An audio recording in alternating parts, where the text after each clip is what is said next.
A joy to welcome Reverend Dr. Joerg Rieger to be with us today. He is a Distinguished Professor of Theology, Cal Turner Chancellor's Chair of Wesleyan Studies, and the founding director of the Wendland-Cook Program in Religion and Justice at Vanderbilt University.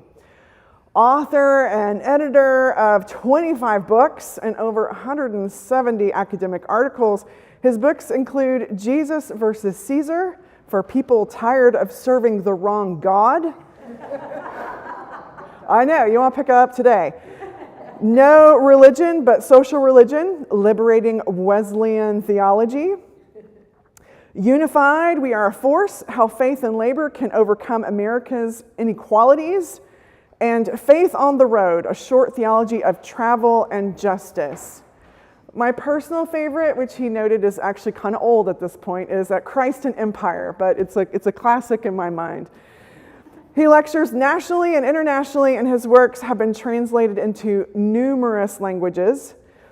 You had to get personal now. You've heard the saying, when the student is ready, the teacher appears.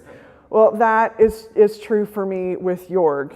I recall his first lecture in systematic theology in which he stated, theology is about life and death.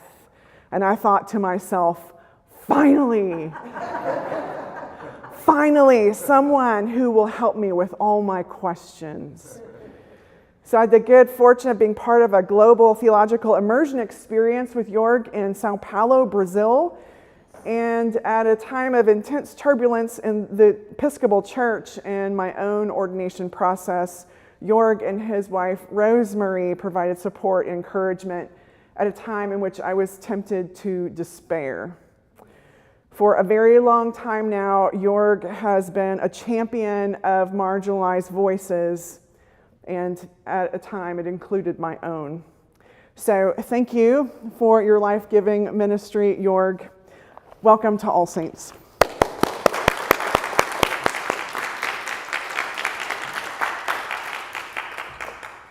Well, thank you for that warm welcome, Genevieve. I had a chance to shake hands with a few of you on the way out. Actually, let me come a little closer. That way we can hear each other better in this space.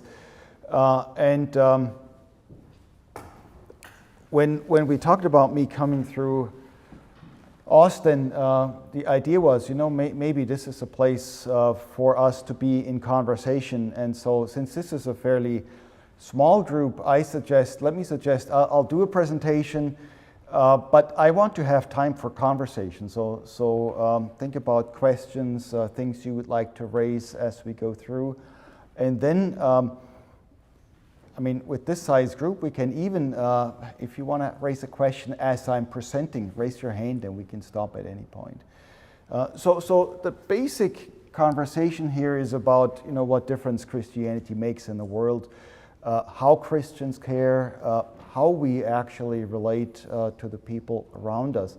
But if you want to talk about this, you really have to talk about how we are part of the whole. And so this is where I oftentimes talk about empire. Genevieve mentioned this book of mine. It was now published 2007, which 15 years ago is a long time. But a lot of it is still very relevant because Christ and Empire talks about how empires have shaped Christianity specifically all the way to its core for 2,000 years. Remember, Christianity was born in a setting of empire, and therefore it shaped who we became, it shapes the way we think, it shapes our images of Christ. That was the point of that book, really looking for 2,000 years of evidence how empires have shaped us. But the real message of the book wasn't to complain about empire, but to say, well, first of all, empire was never able to overcome Christianity completely. So empire was never able to assimilate Christianity into its powers. There was always some resistance, and that's what I think is the fascinating part of the book. Not that empire, has a lot of power, but that there is always resistance, there's always alternatives. So that's the first thing that has to be said, and I think the church sometimes forgets this. How are we different? What difference do we make? Now, one way in which empire manifests itself, and this is what I want to talk about today, is either tremendous inequality or growing inequality that's becoming so bad that the few rule, have all the say, have all the wealth, have all the resources, and the many don't. So what do we do about that? Of course, that's the way it was when Jesus was around. That's the way, the context in which Saul's conversion happened that I talked about this morning. And so I was looking for some historical numbers, and I found that in the year, well, that's the only number I could find, in the year 150 after Christ's birth, in the Roman Empire, the top 1% controlled 16% of all wealth. So that was a little later after Paul and Jesus, but at that time, Rome had become more and more of an empire, and at that time, the top 1% controlled 16% of all wealth. And don't just think about wealth, really think about wealth and power. That's where the power resided. Now, if you compare this to today, do you think things have gotten better or things have gotten worse? Worse. You know it, right? Things have actually gotten worse. I have a couple of slides here, some PowerPoint. If you could see it, I actually sort of have the two contrasting numbers. So in the year 150, the top 1% controls 16% of all wealth. And now, today in the United States, the top 1% controls upwards of 40% of all wealth. I mean, that's pretty significant. Of course, if you look at the top 0.1%, that's where it gets really interesting because, Twitter was just bought by a billionaire who just recently moved to Austin, right? And that's not a critique of an individual. It's simply to say we live at a time when things are very unequal. And my question here is, what difference does Christianity make in this context? So there are three models I want to talk about briefly. The first two maybe more quickly and then spend more time with the third. The first we're most familiar with. In times of inequality, Christianity tends to provide charity. This goes back to the early Christian bishops who had, even before Constantine, had this title, the lovers of the poor, because the early Christian bishops were, oftentimes even administrating the money that was the wealth of the community. So not just the Christian communities, but even the cities employed the bishops, as it were, as people who would take care of the poor, welfare. That's a time-honored tradition, and most people probably think that this is the most Christian way to deal with questions of inequality, impoverishment, and so on. Charity. Well, there's a long history, but it's not the only one. I'll get to that in just a minute. If you think about charity, obviously there's pros and cons. The pros, very clear. It provides help in a situation of need that's quite critical, and it makes a difference. I mean, I don't have to explain that to you. You all know it. Christian charity has made a tremendous difference both in our own country and abroad throughout history. At the same time, if you look at the cons, there's also problems here, because oftentimes the problems of the way of doling out charity is a way of dealing with symptoms instead of the problems that cause them. So causes don't necessarily get addressed, and so the solutions are oftentimes short-term.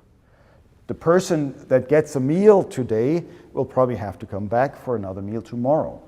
Now, not that the meal is not important, but what about the problem? Why is it that people don't have meals, houses, jobs, and so on? Why is it that some people are in need? Why is it that some people have to leave their home countries, go on migration, and so on? So charity here, the beautiful thing about it is it makes a difference, but the tricky thing is it sometimes doesn't get to the causes. Sometimes doesn't really get to asking the right kinds of questions. Now, charity done the right way might actually get you to ask those questions. So that's the good thing. And there's a famous saying by an old Brazilian bishop, Dom Helder Câmara, some of you may have heard about him, who at one point said, "When I help the poor, I'm called a Christian. When I ask, why are they poor? I'm called a communist." You knew it, yeah, that's right. When I ask, why are they poor? So we're not supposed to ask the why question. But I think, once you start helping the poor, once you engage in relations of charity, that might well be the next question. Unfortunately, oftentimes, this question is discouraged in all kinds of ways. And Câmara, of course, Helder Câmara was experiencing that in his own body. You might actually feel it in your own world as well. So that's charity. Those are the limitations. If you think about what's the alternative, in Christian circles, in theological circles where I spend a lot of time, usually there's charity, and the alternative presented is advocacy. Now, advocacy means speaking up about the causes, speaking up against injustice, addressing what's wrong with inequality. Now, keep in mind, that's also a time-honored Christian and Jewish tradition. It goes back to the prophets of the Hebrew Bible, right? They were pretty clear about what was wrong with the world. And oftentimes, they pointed their finger right at the groups that we sometimes have a little trouble pointing our fingers to, right? Wealthy people, people who exploit others. And of course, for the prophets, oftentimes it seems like the wealth comes from exploitation. It doesn't just come out of nowhere or drop straight from the sky, but wealth has something to do with some people exploiting others. And so Amos, for instance, talks about those who trample on the poor and take from them levies of grain. There's something wrong with those people, obviously, right? Trampling on the poor, taking from them levies of grain. In my Methodist tradition, you have John Wesley saying similar things in the 18th century, which a lot of Methodists don't want to know either. They don't talk about this. This is not well known in the churches. So advocates here talk about what's wrong. They oftentimes do it by making prophetic statements, by protesting, lobbying, organizing, marching in the street, you name it. But to put it bluntly, this may well be a more or just as much a Christian approach as the charity approach. In Jesus' own ministry, you remember the beginnings in the synagogue there in Nazareth, where he reads from the scroll of Isaiah, talking about liberation of the oppressed, good news to the poor. And if you think about good news to the poor is not really simply that you'll have a hot meal tonight and maybe a bed to sleep in. Good news to the poor, if it's really good news, is you will no longer be poor. That's good news to the poor. Everything else is sort of, will help you survive. But good news to the poor is something that goes much deeper, and that oftentimes does take advocacy. And of course, you have Jesus' own example here in speaking out against injustice, addressing problems like oppression and impoverishment that may not be the fault of the poor. That's of course the thing. Now, you know what happens to Jesus though, right? In Luke 4, he stands in front of the synagogue, rolls up the scroll of Isaiah, reads these passages, talking about liberation, talking about good news to the poor. Afterwards, they tried to throw him off a cliff. That's the result, right? This morning, I'm glad, there are no cliffs in Austin. Well, there's some cliffs close by, I guess, at Lake Travis. But nobody wanted to throw me off a cliff. People say nice sermon. I really appreciate that, right? And I know a lot of it is heartfelt, and we communicate. But that's of course the problem of advocacy. Sometimes you say something and people don't want to hear it. People don't want to go there. So advocacy, in some ways, is close to the heart of the gospel, close to the ministry of Jesus, in the spirit really of Christianity, Judaism. And if you add the third Abrahamic religion, You also get this in Islam. You also get the Prophet Muhammad speaking out. You also get, many people in the Muslim religion standing on the side of the poor, exposing injustice, critiquing the problems there are. So advocacy here gets us closer to the causes of inequality. Compared to charity, I think it's the next step in the right direction. But there's also problems with advocacy. This is why I have a third suggestion in a minute. Problems with advocacy is that advocates sometimes think they can fix it for somebody else. So they come in from the outside. They come in, not necessarily listening, paying attention to what's going on. And maybe they think too highly of what they can do. Sometimes that becomes a little patronizing. Here, let me help you. Let me do something for you. Let me speak out for you. Sometimes that also underestimates the differentials of power. Because, especially people like us, good people of the middle class, we know we have a lot of privilege, but we sometimes confuse privilege and power. Sometimes we think our privilege directly translates into power. Now, let me tell you, I have a prestigious named chair at Vanderbilt. I've published a couple of books, and I have an international reputation. But what I had to learn the hard way is that my own power is pretty limited. So if you stand up somewhere, maybe on the steps of the Capitol building, and you speak in a loud voice condemning injustice, things may not change. That's the thing about advocacy, advocates oftentimes overestimate what they can do. They think their privilege directly translates into power, and the reality is it doesn't. So there's a real problem with advocates then when they don't realize that they need the bigger community, that they actually need to do what they're doing in relationship with the people they're advocating for. So advocacy here, in some ways, advocates sometimes almost like to play God. We speak out, we're the ones who speak truth to power, except when you speak truth to power, you may well have the truth, but at the end of the day, they still have the power. So now what, right? And so advocacy here, in some ways, is not as challenging to empires as you think it might be. In fact, I sometimes have the feeling that empires like advocates because they can give them a little pedestal, maybe even a statue if you're prominent enough, but you don't challenge the empire. You ultimately don't get through. You ultimately don't change the world that way. The dominant powers, in other words, are not necessarily scared when advocates stand up and make strong proclamations. Now, even if you think about the civil rights movement, I think this is something we have to remember. A lot of people think, well, here was Dr. Martin Luther King Jr., who made these demands, who gave these speeches, and the world changed. Well, what historians are now figuring out, well, first of all, King didn't invent the civil rights movement. He wasn't a leader in the sense that he told everybody what to do and people did it. The civil rights movement emerged from the grassroots. A lot of it really developed by women. A lot of it developed by people whose names we may not remember. And even, somebody like Rosa Parks, whose name we do remember, Parks was actually talking about, or doing what she did, in the Birmingham bus boycott, because she was trained at the Highlander Center. She wasn't a little lady that one day got tired of not having a seat on the bus.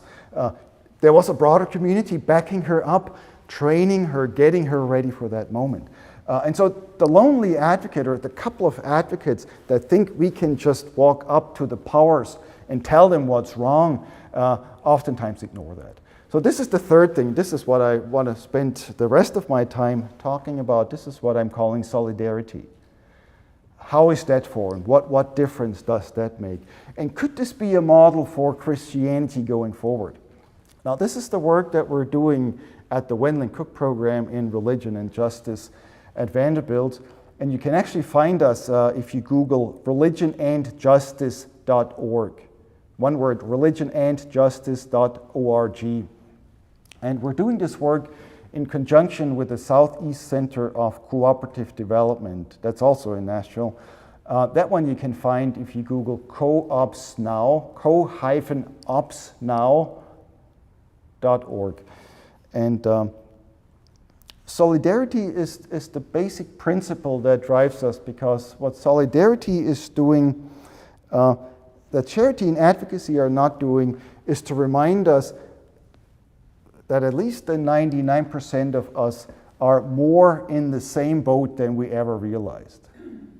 So even if you're well off in the middle class, I happen to be there myself, right? That doesn't mean that we're not also affected by the problems of inequality and empire. That doesn't mean that we're the ones who stand above it all and only have to reach down and lift a couple of people up to our own levels. Solidarity is the reminder. The Apostle Paul knew it best after his conversion, right? 1 Corinthians 12:26. If one member suffers, all suffer together with it. If one member suffers, all suffer together with it. What happens to impoverished people, what happens, to marginalized racial groups, what happens to women, what happens to marginalized gender groups, what happens to them actually happens to all of us. We may not recognize it just yet, but there's this deep connection, and that's at one point, maybe about 10 years ago or so, I started talking about deep solidarity, because it's a deep connection that is there whether you realize it or not. It's not based on your morality or you telling yourself, I must do this. It's based almost like Paul this morning, right? Scales falling from your eyes, you realize, why? There's a connection here that I never knew. If one member suffers, all suffer together with it. And this is the work of solidarity, realizing that something pulls us together and that we cannot solve our problems unless we actually work together. That's the point of solidarity. Now, you could give specific examples, right? You could talk about climate change, for instance. A changing climate is something that some of us can protect ourselves more than other people, but it also affects us all. The insurance companies, by the way, some of you may be working for insurance companies, they already realize it. They're already gearing up for a rising number of claims due to climate change. And they're not doing that because they're ideological or bleeding heart liberals. They're doing that because these are simply needed calculations if you want to run a business. So the insurance companies realize something about this broader solidarity, because insurance has to do with solidarity too, right? Keep that in mind. But then you could also talk more specifically about the economy. And that's another challenge that we're not always willing to talk about. Because even those of us in the middle, we might think, well, we've done fairly well, and I'm certainly not complaining about my own economic status. But when I start thinking about the next generation, my daughters, for instance, and they're doing fine right now, okay, but what will happen to them down the road? What will happen, to future grandchildren? What will happen to other people in my community? What's happening to them is happening to us. So even if you're secure, even if you're doing well, can you really guarantee the well-being of the people that are close to you, your own family, your own communities? In a church like this, these are all questions that point to this notion of deep solidarity. Now, there's one form of solidarity I began to realize that is very different from what we're talking about. There's a solidarity that oftentimes shapes up on the right, the political right. Now, let me use the German example. That's always the easier one, right? That's my background. Remember, I'm from Germany, and fascism has its own kind of solidarity. Their solidarity means you talk alike, you look alike, you dress alike, means sameness. There's a solidarity where everybody has to fit in a certain box. That's not what we're talking about. We're not talking about solidarity in terms of race, nationality, gender, language, you name it. That's not it. So deep solidarity that realizes we have a lot in common, also realizes that we're all very different. And the beauty of this kind of solidarity is that it brings together those who are different in order to make a difference together. So it's not averse to differences, but it's a way of bringing us together. In Christianity, I think we've done this for a while via the ecumenical movement. But keep in mind, in the ecumenical movement, you also had two different ways to do it. Coming out of the 50s, especially, Geneva, there were the ecumenists that mainly wanted to talk about doctrines and ideas. And there were the other group of ecumenists that were actually interested in building something together. In other words, ecumenical relations from the bottom up. We relate to each other because we address our struggles together. And we figure out what each of us can contribute to it. So an Episcopalian can maybe contribute something a Methodist cannot. And there were several of you this morning who told me, oh, I was a Methodist once. Right? And there are a couple of hands going up, yes. And you have your reasons for being Episcopalians now, right? Good reasons, I'm sure. Again, there's something in Methodism that, say when you talk about the means of grace, Methodists think about the works of mercy as a means of grace, which I think is a pretty important theological idea. And then, of course, you have other denominations. But the point here is not we have to all be alike, but we have to bring to the battle what it is that our traditions give to us. Now, that also goes for interreligious dialogue. The point now is not sitting around and saying, how are all the religions alike, but to say, as we address this inequality of empire, what is it that our other, religious communities are bringing to the conversation? So in the Wendland-Cook Program, we're working, right now, one of our academic fellows is a Muslim law scholar that works with Bangladeshi immigrants. She brings her Muslim resources. Somebody else, an African-American woman who works on race and class issues, she brings her resources from the Black tradition, the Black Christian tradition in her case. Then we have a Korean-American New Testament scholar who brings her own. So this is how this works. This is the solidarity that we're developing here. Now, the thing, the theological thing, and let me move on because I want to have some time for questions also.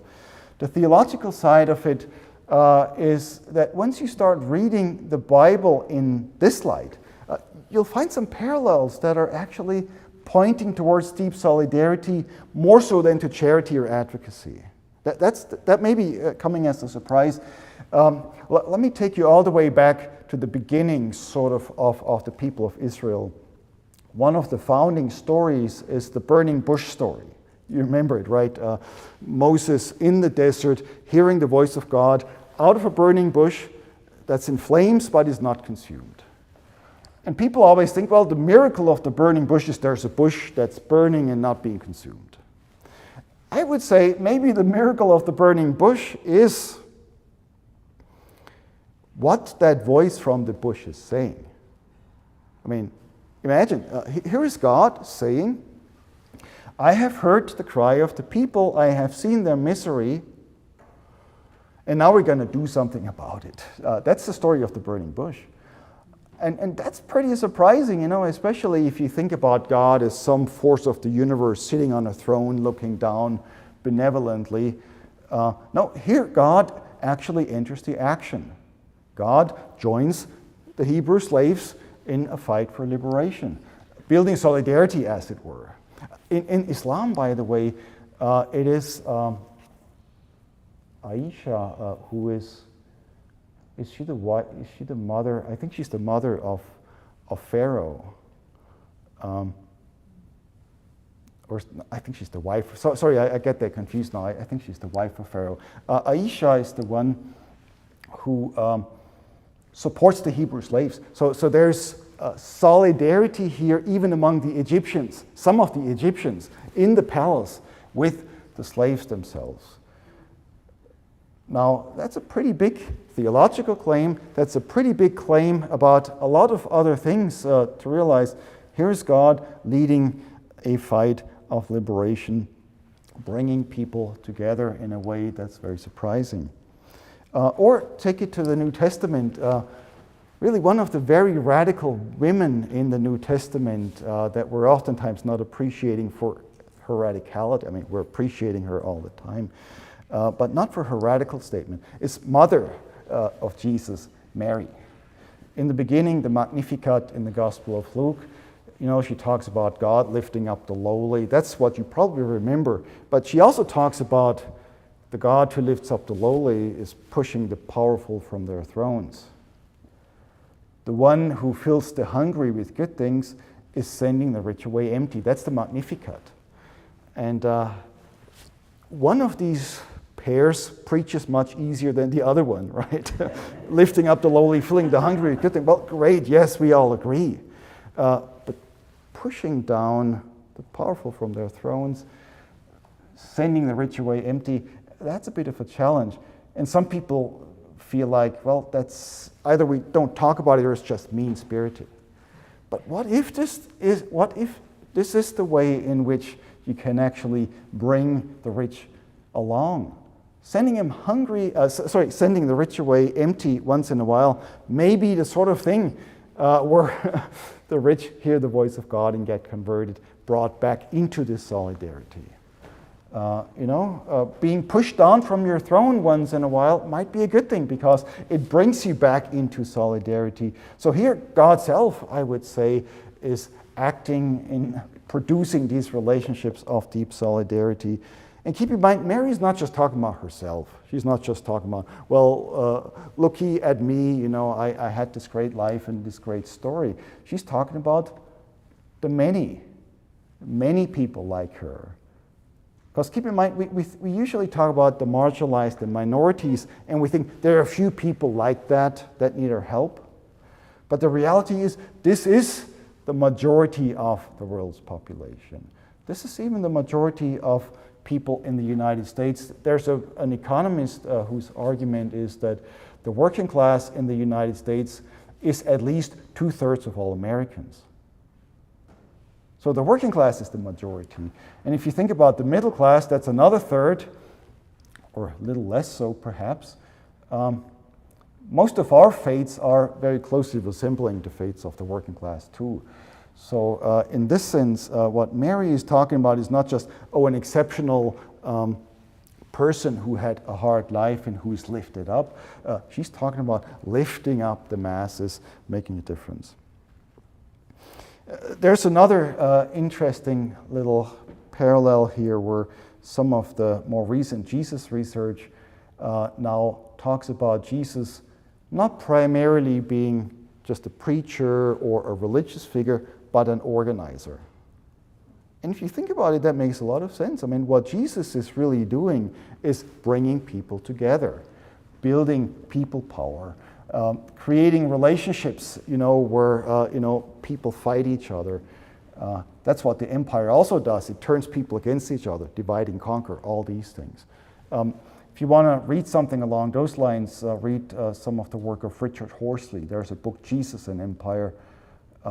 And Horsley and I always joke around. He says, Jesus and Empire is the preface to Christ and Empire. That was my book. So,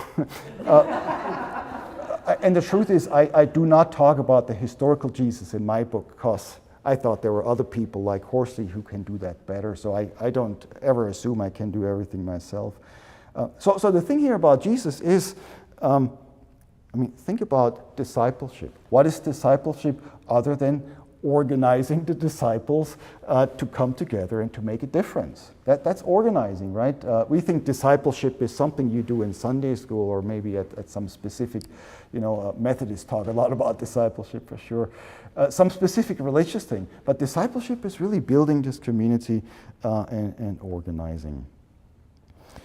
So that's my little argument about deep solidarity. Now I want to talk about specifically a project that we're starting, that we have just started really through the Wendland-Cook Program and the Southeast Center for Cooperative Development. Because we realized there's all kinds of solidarity developing. That's the good news here. It's not like we have to tell people, you have to be in solidarity. It's just a matter of recognizing what's going on, build on that. But a lot of the solidarity is either, in the world of politics, or maybe in the world of communities, municipalities perhaps, and so on. But the one thing that's perhaps most difficult is to think about solidarity in the world of the economy. Think about solidarity in terms of, the 1% and the 99% perhaps. Not to say that the 1% are excluded. They can always include themselves if they want. That's part of the good news also.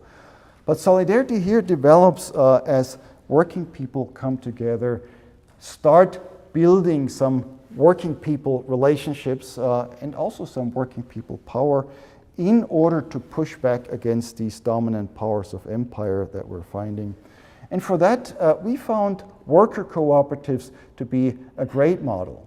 Think about churches now in relation to worker co-ops. So this is not a lecture on worker co-ops, but what would happen if worker cooperatives on the one hand and churches on the other hand realized that they had something in common, realized that there was maybe a much more natural relationship of solidarity that never occurred to us. Because usually advocacy thinks politics, charity thinks, let's talk about community benefits and so on. But what if we went one more step and thought about these worker cooperatives? Now, you may not ever have heard about worker co-ops, but what's so intriguing is that worker cooperatives are businesses, real life businesses, not idealistic dreams, but businesses where all workers have a say in what the company does. So workers have a voice.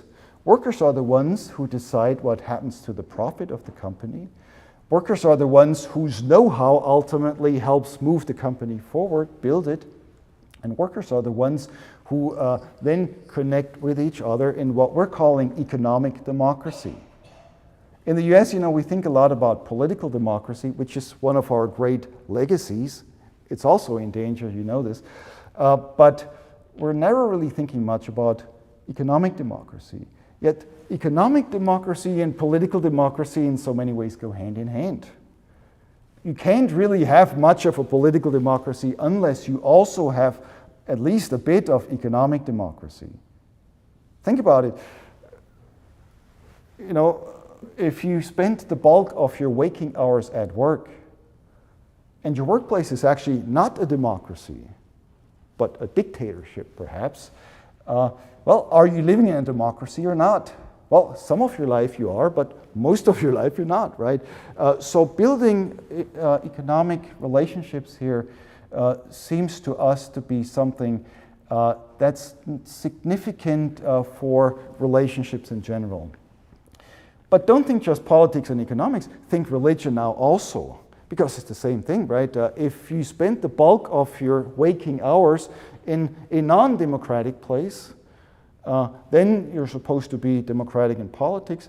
What happens when you come to church? Now, I'm not saying churches necessarily have to be perfect democracies, but on the other hand, if you think about relationships within churches, do they resemble more the corporation, or do they more resemble the commonwealth, the cooperative commonwealth of God that you find in Jesus? And again, I think that's the theological argument. You can really argue that Jesus has a different way of relating to people. So it's those kinds of questions that we're trying to address by bringing cooperatives and various religious communities together. So we now have a pilot project through the Wendland-Cook Program. There's also a toolkit, if you want to check it out, on the coopsnow.org website that talks about faith and co-ops in a way that both sides learn from each other. That's where I want to conclude here. What is it that faith traditions could learn from cooperative traditions? And of course, what is it that faith traditions could contribute to building more cooperative relationships? That's what we're exploring. We have a couple of these circles with mostly pastors, but also other church leaders from around the country who are really thinking about how could these things happen in their own communities. There's completely different ways of doing that, you know. There's completely different ways of bringing the agency here together. Maybe two more things, and then we'll just open it up for a conversation. A lot of the questions that we're trying to address in our churches, I think, are tying back to this conversation. So for instance, there's a lot of really good concern in the churches about racism these days. And this is a huge problem in our country, right? I mean, I don't have to tell you anything about it. If you think about the cooperative type of relationships, this is, I think, a highly effective way of addressing racism. Because think about a minority community that now is gaining some economic power. A minority business where, you know, minority business owners are working together, building some community wealth for themselves, for their broader communities. This is a way of fighting racism. I mean, protesting racism is important, never goes away. Advocacy against racism is important. But if you really want to change the thing, maybe building relationships is what we haven't tried as much. The same thing is true for sexism. I mean, think about it. The fact in this moment in history is that women still make, what is it, 77 cents of a dollar of what a man makes for the same work. Still now. If you're a black woman, you're making 67 cents to the dollar. If you're Latina, you make 56 cents to the dollar of what a white man makes for the same work. So, in other words, we're also addressing a lot of the other questions that churches are engaging these days. And this is the conversation we can now have. I know some people have to leave also for other commitments, and I cannot go on forever because you also need lunch. So let me stop here and see if you have any thoughts or questions or comments about the various things that were said now. First hand here, and then we come over here. Yeah. Can you give us an example of some work cooperatives that are pretty successful right now? Yes, so for instance, I'll give you some examples from Nashville, and this is work that was only started 2 or 3 years ago. So the amazing thing is this is, some of it is moving fairly quickly. In Nashville, one of the latest cooperatives that was incubated was a truck driver cooperative. Now this was a group of African Americans, some returning from prison that had a hard time, of course, finding a job, some women who found a way. I mean, there was one person who already had a small trucking business, who said, well, what if we all had this together? What if we co-owned the business? So they brought this together. They got a loan. So co-ops here are not just local ideas, but there's national organizations helping. There's a loan. A Seed Commons is one of the funds. They got a loan. They bought 2 trucks, and now they're driving trucks. Right now, with the high fuel prices, that's a bit of a problem. But on the other hand, there's also a lot of good business to be made in trucking. And a lot of people would think, well, what's so special about a trucking business? It's really a place for building community power, and it is a place for bringing returning citizens back into relationships, getting them jobs. That doesn't always happen without a problem, but it's something that happens. Other examples, there's some co-ops that bring together. Right now, they're working on a childcare co-op. Mainly, again, in the African American community. The Southeast Center, really, their mission is to work incubating co-ops in minority communities in order to empower minorities, so childcare co-ops.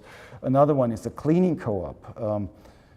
Now, mostly women, really, also empowerment of women. There's a translators co-op from Spanish to English that brings together, translation services. So, a lot of co-ops these days also happen in the service industry, bakeries, restaurants, those kinds of things. The biggest one in the United States is a healthcare co-op. I think that's in Manhattan. I think that has probably around 2,000 members.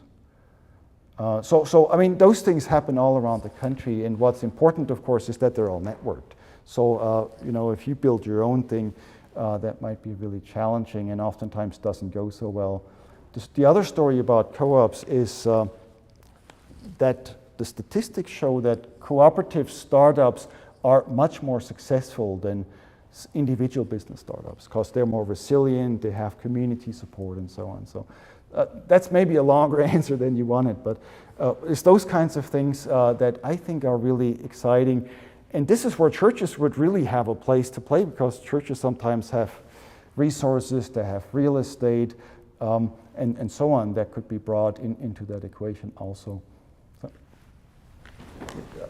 first to your right and then.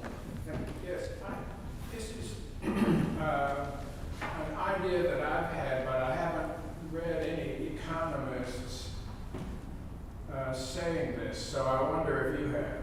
So it seems to me that a lot of businesses for the past at least a couple of decades, maybe longer, have seen their workers as only an expense. And so they think that they're better off if they pay them less.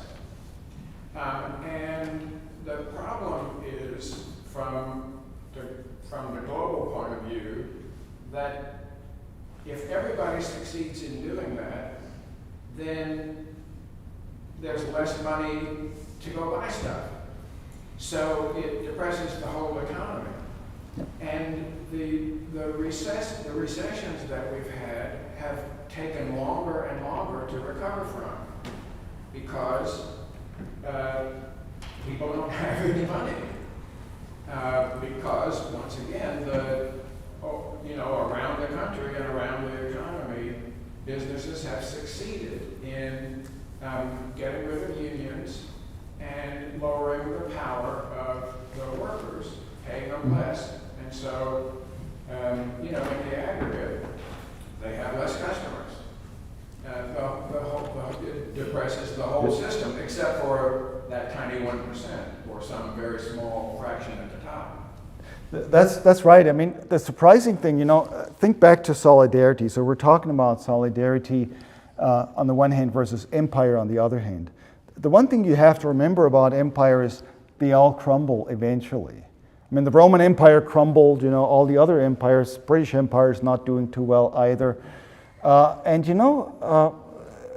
What will happen to the way we do business now?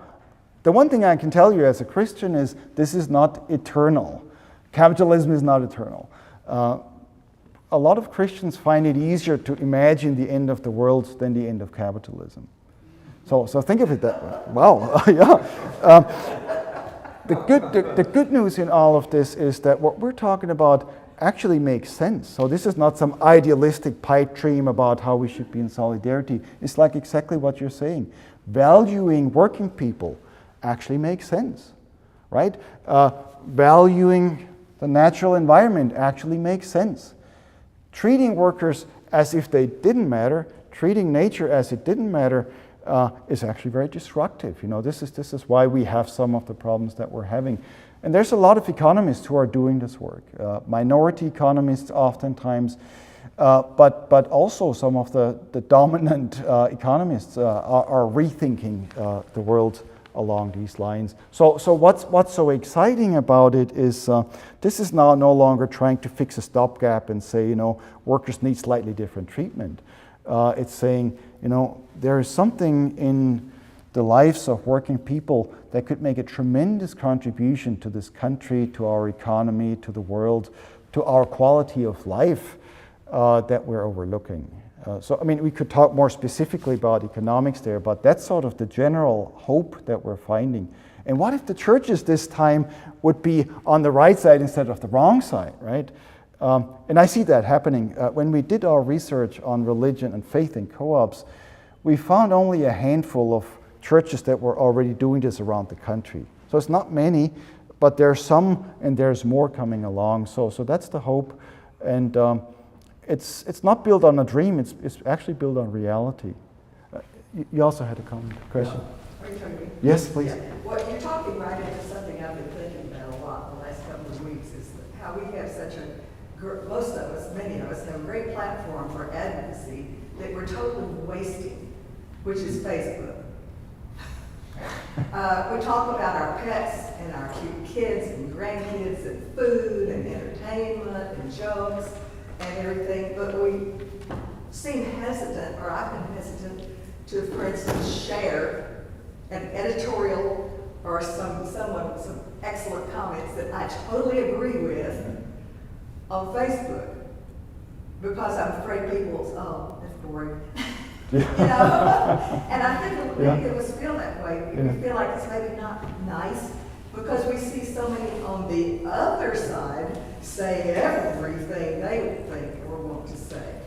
But we're not doing it. We're just so polite and kind and sweet that we want to share all our happy, interesting, trivial thoughts. And preaching, publishing a scripture or a prayer or something, that doesn't do it for me either.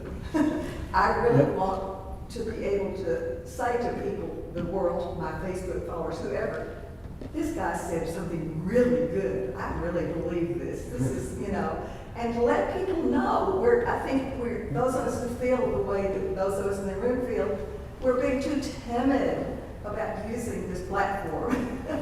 I think that's really helpful. So thank you for that. I mean, the one thing to keep in mind too is that what we're talking about here is a conversation that's bigger than the culture wars. You know, for some people, it's all between liberals and conservatives.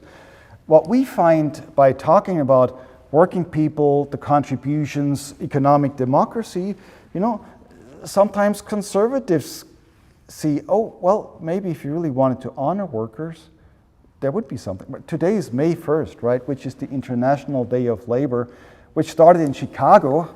It's just we can't talk about it in the United States because we think some people would really be offended if we talk too much about workers. So the socialism and communism is sort of, then that's the specter, right? We shouldn't get there. Yet on the other hand, you know, what's wrong with saying that not only should working people make a decent living, it's not about money only, it's also about why shouldn't working people have a say, have a voice? Why shouldn't working people have an opportunity to use what they know, what they've learned, for the good of everybody? You know, that could be the good of the company, but it's usually the good of the community. So those kinds of things, putting those out via Facebook, might help some people really realize there's another conversation that they never thought about. Yes, please. We have a very strong community organizing group that All Saints is part of, Central Texas Interfaith. Yes. And it's been very effective in advocacy and community organizing, but we haven't done anything with this sort of idea of co-ops. I mean, there's almost an evangelism piece needed. Like, how do you let people understand that a cooperative effort could be a way to counteract the inequities? I mean, how did you get started with the examples that you gave earlier? Where did do you understand my question? Definitely. You know, this is, I mean, really a great question. Thank you. I mean, evangelism, you know, for liberals, this is usually a dirty word, evangelism. We don't want to have anything to do with it, but really spreading the good news of the gospel, that the poor shall no longer be poor and the oppressed will go free, I think takes this sort of really getting the word out. Now, there are a couple of practical answers to your question. One thing that the Southeast Center in Dallas did, for instance, they worked together with an outfit called Free Hearts. This is an organization of mostly African American women, self-run, for women returning from prison. And Free Hearts realized if we ever want these people ourselves, you know, involved here to have jobs again, cooperatives might be the way to go. So in some ways, it's really a way of helping the poorest of the poor to move forward. It's a way of really making a place for immigrant workers also, because once you are a business owner, you're actually treated differently than if you're not a business owner. I mean, by US law. This is not just how people look at you, but the way the law goes. So in other words, there are some really helpful projects that come out of this. Right now there's conversation about a tenants union, housing that's cooperatively owned. And these projects are attractive because they really fill a need. So this is, evangelism here is easier because there are so many people who could benefit from that. That's on the side of people in need. On the side of business owners, this is the other thing that we have to get out. On the side of business owners, there's now a term that's called conversion, back to my sermon this morning, and that's talking about the conversion of regular businesses into cooperatives.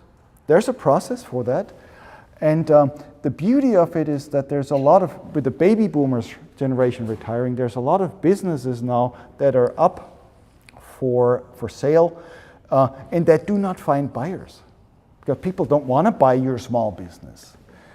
If you're a small business owner and you want to sell, if you consider selling to your employees, they might be interested. And you might benefit from it because you can sell your business. So in this sense, it's actually something that's very attractive to retiring business owners. And not necessarily just small businesses. So that's one part. The other part is, I'm thinking even bigger. I'm thinking about evangelism relating to revivals. What is it that this country really needs? And I would say since 99% of us have to work for a living. And if you're retired, at one point you had to work for a living in order to make it to retirement. We should really think more about what work is, how it shapes us, and what we can do about it. Unfortunately, that's sort of a taboo where we sometimes cannot really go. But on the other hand, once you get to it, my feeling is people usually get very excited about it.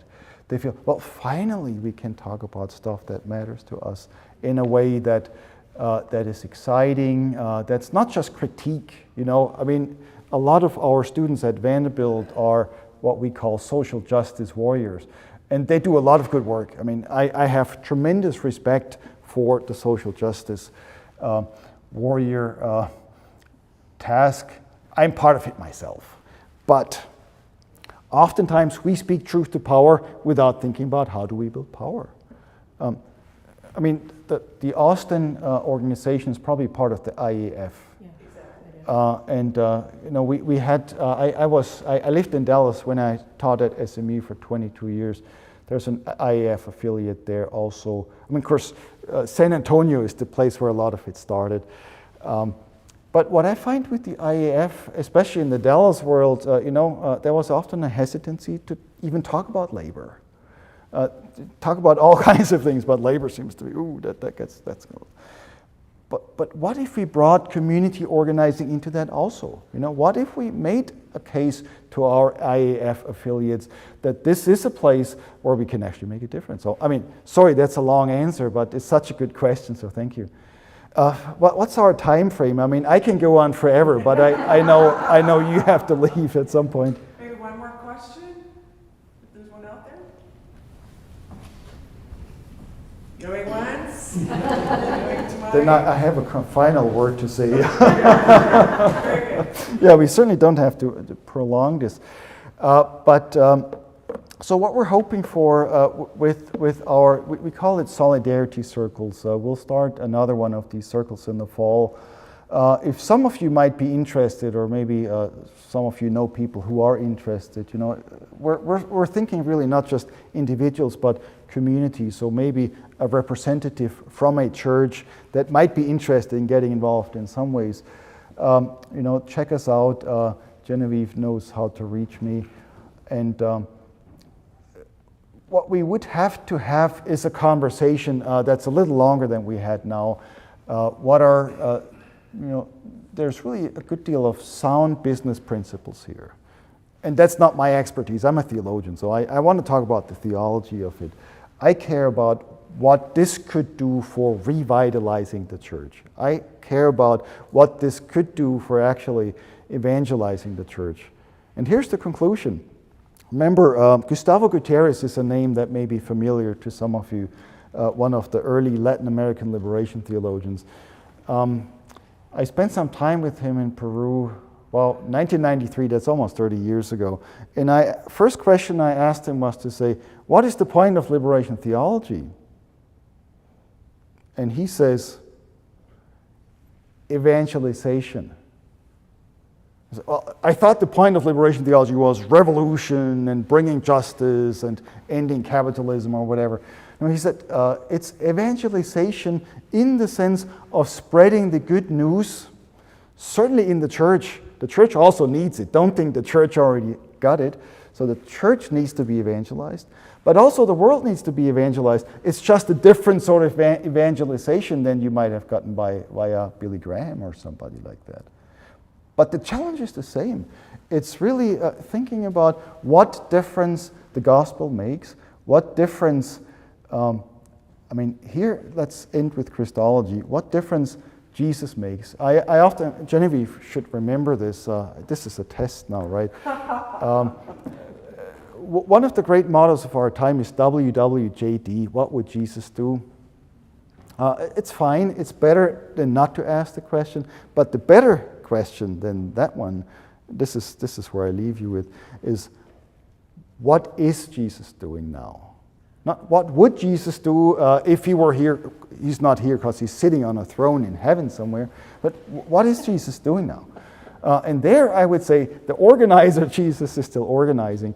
Question is if we're organizing with him in what we're doing as a church or not. So thank you.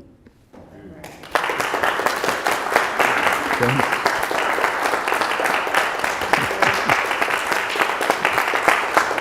Thank you. Thank you, Joerg. Thank you, you all. Go in peace to love and serve the Lord. So, my field is organization development, and there is